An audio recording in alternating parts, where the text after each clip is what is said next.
नाज़रीन इकराम अस्सलामु अलैकुम। आपका हमारे चैनल TS इंडिया में इस्तकबाल है। लेकिन आज ऐसा लगता है जैसे संविधान की किताब तो है पर इसे चलाने वालों का ईमान गुम हो गया है। आज हिंदुस्तान में हर वर्ग को किसी न किसी चुनौती का सामना करना पड़ रहा है, मगर अल्पसंख्यक खासतौर पर मुसलमानों पर जो कहर टूटा है वो किसी से छुपा नहीं है। ये लोग सिर्फ अपने मजहबी पहचान की वजह से निशाने पर हैं। संविधान का अनुच्छेद 15 कहता है कि किसी भी नागरिक के साथ धर्म, जाति या किसी और वजह से भेदभाव नहीं होना चाहिए, लेकिन हकीकत इसके उलट है। हालात इस कदर बिगड़ चुके हैं कि hate speech, mob lynching, bulldozer द्वारा घरों को गिराने की घटनाएं आम हो गई हैं, खास तौर पर उत्तर प्रदेश में, जहां ऐसा लगता है जैसे कानून के नाम पर जंगल राज चल रहा हो। संभल में जो हुआ वो सबके सामने है। पुलिस के संरक्षण में निर्दोष लोगों की हत्या की गई और सरकार ने चुप्पी साध ली। अल्पसंख्यकों पर हिंसा बढ़ती जा रही है, मगर सत्ता में बैठे लोग या तो आंखें मूंदे हुए हैं या फिर इन घटनाओं को बढ़ावा दे रहे हैं। हद तो तब हो जाती है जब न्यायपालिका की बात भी अनसुनी कर दी जाती है। सुप्रीम कोर्ट ने मॉब लिंचिंग पर 11 सूत्रीय निर्देश जारी किए थे। इसमें साफ कहा गया था कि राज्य सरकारें और पुलिस इस तरह की घटनाओं को रोकने और दोषियों पर सख्त कार्रवाई करने के लिए जिम्मेदार है, लेकिन आज भी इन निर्देशों पर अमल नहीं हो रहा है। हाल ये है कि मॉब लिंचिंग को रोकने की बजाय सत्ता में बैठे लोग आग में घी डालने का काम कर रहे हैं। उनकी जुबान से ऐसी बातें निकलती हैं जो नफरत को और बढ़ावा देती है। ये अशांति अब इतनी गहराई तक फैल चुकी है कि हमारे समाज के धर्मनिरपेक्ष चरित्र पर गंभीर सवाल उठ रहे हैं। साल की शुरुआत में ही कई राज्यों में दुकानदारों को अपने नाम बोर्ड पर लगाने के लिए मजबूर किया गया।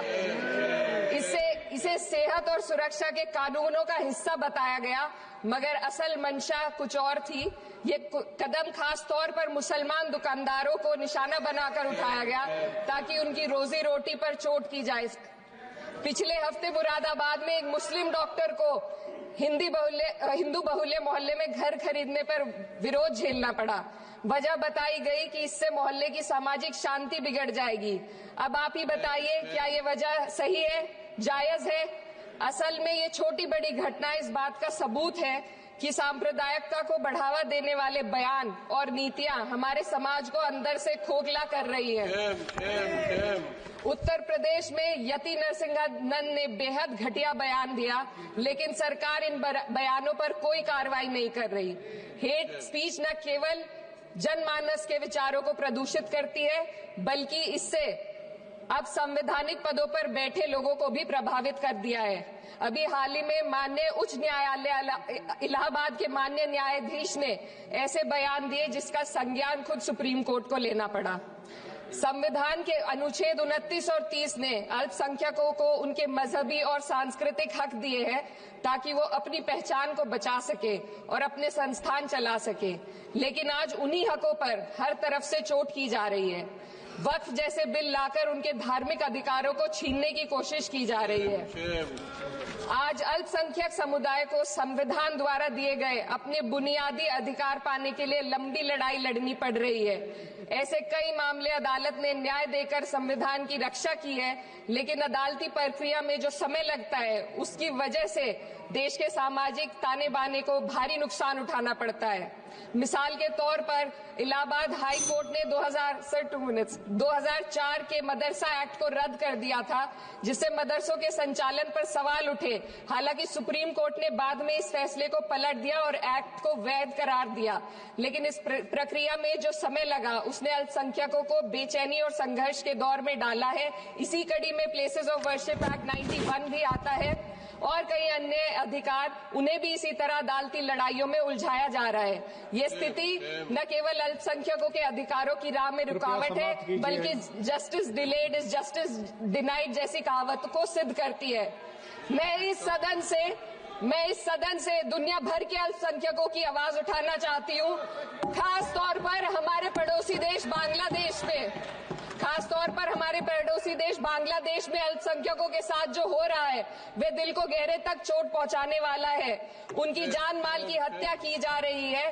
बांग्लादेश हो या हिंदुस्तान हो या कोई और देश, अल्पसंख्यकों की सुरक्षा, इज्जत और अधिकारों की हिफाजत हर सरकार की सबसे पहली जिम्मेदारी होनी चाहिए। मैं इस सदन से अपने देश के अल्पसंख्यकों के साथ बांग्लादेश के पीड़ित अल्पसंख्यकों की आवाज को एक साथ उठाना चाहती हूँ। ये वक्त की पुकार है कि हम सब मिलकर ये सुनिश्चित करें कि किसी भी इंसान को उसकी पहचान या मजहब के कारण डरकर जीने पर मजबूर ना होना पड़े। जहां हक छीने जाते हैं वहां अमन खो जाता है। ये बात हर सरकार को समझनी चाहिए। अगर हम सच में अपने संविधान का सम्मान करना चाहते हैं तो हमें नफरत और भेदभाव को खत्म करना होगा। हमें ये दिखाना होगा कि ये मुल्क हर वर्ग, हर जाति, हर धर्म और हर समुदाय का है, और जब तक ऐसा नहीं होगा तब तक संविधान की आत्मा सिसकती रहेगी। सर, अपनी बात को खत्म करते हुए मैं एक शेर अर्ज करना चाहती हूँ। ये दाग दाग उजाला, ये शब गजीदा शहर, वो इंतजार था जिसका ये वो शहर तो नहीं। लेकिन अगर इस सदन में बैठे हम सभी सदस्य ये ठान ले कि हमें संविधान के मूल्यों को लागू करना है और उसे लागू करने का प्रयास करें, तो वह सुबह जरूर आएगी जिसके लिए लाखों भारतवासियों ने अपने जानों की कुर्बानी दी थी। श्री हनुमान बेनीवाल जी। इंशाल्लाह मज़ीद अपडेट के साथ आपसे मुलाकात होती रहेगी। आपसे गुजारिश है चैनल को सब्सक्राइब करें। अल्लाह हाफिज़।